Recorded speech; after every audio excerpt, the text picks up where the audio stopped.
Welcome scholars with a new surprise.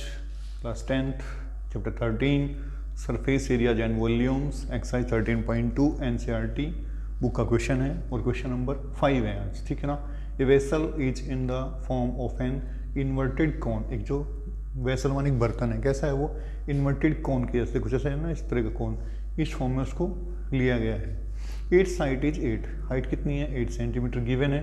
And the radius of its, देखो radius of its top which is open, top कैसा है open है, उसका radius कैसा है 5 सेंटीमीटर है, ओपन है 5 सेंटीमीटर रेडियस है।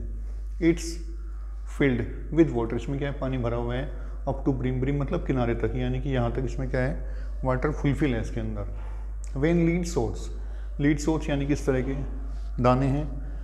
Each of which is A shape of radius, किस तरह का शेप है उसका, रेडियस कितना है उसका 0.5 सेंटीमीटर गिवन है।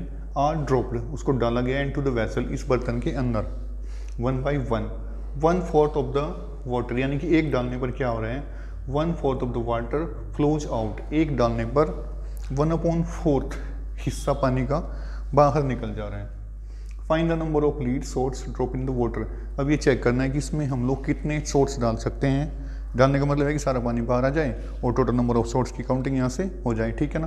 Basically this question is also related to Archimedes theories in science. कभी पढ़ना आप उसको, उस थ्योरी के अकॉर्डिंग यदि किसी भी इस तरह के वेसल में वाटर फुलफिल भरा हुआ है, हम उसमें कोई भी वस्तु या कोई इस तरह के डॉट्स उसमें डालेंगे तो ये डॉट्स अपने वॉल्यूम, अपने भार के बराबर यहाँ से क्या करेगा वाटर को बाहर निकाल देगा, ठीक है ना। तो ये आर्किमिडीज की थ्योरी है, कभी पढ़ना उसको भी आप, मोस्ट बेटर रहेगी आपके लिए, ठीक है ना। सॉल्यूशन पार्ट को चेक करते हैं। सॉल्यूशन में हम लोग फर्स्ट ऑफ ऑल क्या फाइंड आउट करने वाले हैं, पहले हम फाइंड करेंगे वॉल्यूम ऑफ द वेसल। तो चलिए volume of vessel find out करते हैं। उसके लिए थोड़ी एंट्रीज मैं लिख दे रहा हूँ, तो मैं लिख दे रहा हूँ रेडियस ऑफ, क्या है ये कॉनिकल शेप में ना हमारा, तो मैं इसको कॉन लिख दे रहा हूँ। Radius of cone equals to कितना है 5 सेंटीमीटर गिवन है, उसके साथ साथ हाइट ऑफ कॉन कितना है भी हमें 8 सेंटीमीटर गिवन है। क्या निकालना है यहाँ से मुझे, वॉल्यूम ऑफ किसका, कॉन का। क्यों, क्योंकि इसके अंदर क्या फुलफिल है, इसके अंदर फुलफिल वाटर भरा हुआ है, ठीक है ना। तो इसलिए इसको वॉल्यूम तो फाइंड करना ही होगा। 1/3 पाई आर स्क्वायर एच होता है, तो मैंने यहाँ से लिख दिया 1/3 पाई आर स्क्वायर एच, ठीक है ना। एंट्रीज मैं यहाँ पे डाल देता हूँ। 1/3 सेम है मेरा, पाई को मैंने एज इट इज रखा है। आर के लिए मैंने क्या किया है होल स्क्वायर ऑफ 5 लिया है, और हाइट के लिए मैंने यहाँ पर 8 को यूज किया है, ठीक है ना। थोड़ा आगे चलते हैं। 1/3 पाई 25 इंटू 8, 1/3 पाई 200, ठीक है ना। क्या हो गया मेरा सेंटीमीटर क्यूब। फिलहाल मैंने इसको एज इट इज फॉर्म में रखा है, नो चेंज, डन।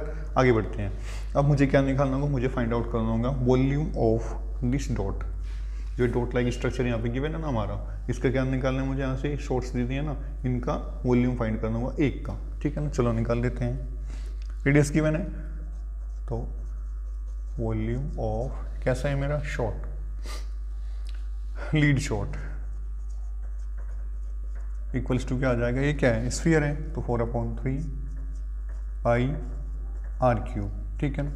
4/3 सेम है, पाई सेम है, आर क्यूब मीन्स इसका क्यूब करिए, ये क्या होने वाला है, ये हो जाएगा 4/3 5 5 जो 25, 5 जो 125 मीन्स वी कैन से 0.125, ठीक है ना। तो मैंने इसको इस फॉर्म में रखा है। अब नेक्स्ट हमारी बारी क्या है, देखो यहाँ से उसने दिया है हमें कि each of which is shape of radius r drop, यानी कि जब एक स्फीयर हम उसमें डालते हैं तो वाटर कितना बार आ रहा है 1/4, तो 1 lead shot flows out equals to कितना 1/4 वाटर, कहाँ से, फ्रॉम वेसल। जो हमारा वेसल है ना कॉनिकल वेसल, इससे 1/4 पार्ट इसका ये मान निकाला। मैंने माना कि मैंने लेट एन, मैंने क्या लिया यहाँ पर इस तरह के लीड सोर्स यूज किए हैं, जिसे डालने पर पूरा जो वाटर था इसके अंदर वो सारा बाहर आ जाएगा, ठीक है ना। तो मैं यहाँ पे ले रहा हूँ volume of N lead shots कितना होने वाला है, इक्वल्स टू उसको होना चाहिए 1/4 ऑफ वॉल्यूम, किसका, वॉल्यूम ऑफ जो हमारा एक कॉनिकल वेसल है इसके, कॉनिकल VESS इसके वॉल्यूम के इक्वल होना चाहिए अकॉर्डिंग टू क्वेश्चन। उसने कहा है कि यदि आप इसमें एक डालेंगे तो 1/4 बार एन, मैंने क्या कहा, मैंने कहा हम तो एन डालने वाले हैं, एन डालने पर 1/4 के अकॉर्डिंग बाहर आ जाना चाहिए।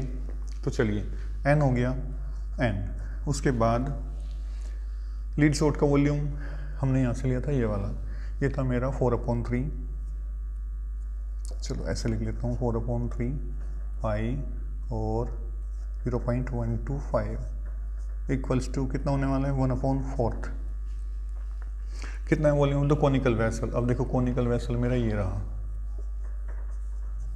पाई 200, ठीक है ना, यहाँ से हो जाएगा। अब देखो इससे मैं इसको कैंसिल, उसके बाद से 4 से 4 तो नहीं होगा, एन है मेरे पास, पाई से पाई भी कैंसिल हो सकता है, ठीक है ना। और next step n equals to, देखो यहाँ से कर देते हैं 4 5 20 50 हो जाएगा, तो ये तो हो गया क्या 50। अब देखो ये क्या है, न्यूमरेटर फॉर्म में, इसको डिनोमिनेटर फॉर्म में मैं लेके जा रहा हूँ यहाँ से, ठीक है ना, डिनोमिनेटर फॉर्म में 4 × 0.125, ठीक है। अब इसको मल्टीप्लाई कर लेते हैं, 50 अपॉन क्या आएगा 0.5 आ जाएगा, ठीक है ना। ये यहाँ से टर्म होता है ऊपर चला जाएगा, इससे ये 100 टाइम्स डिवाइड हो जाएगा, तो क्या आ जाएगा मेरे 100 डॉट्स आ जाएंगे आपके जो लीड सोर्स है ना वो वाले, तो 100 लीड सोर्स। देखो 100 लीड सोर्स इसमें आ सकते हैं आपके वेसल में जो कॉनिकल वेसल है। तो इस तरीके से हम इन सोल्यूशन को फाइंड आउट कर सकते हैं। Enjoy your maths with me, have a nice day, bye bye.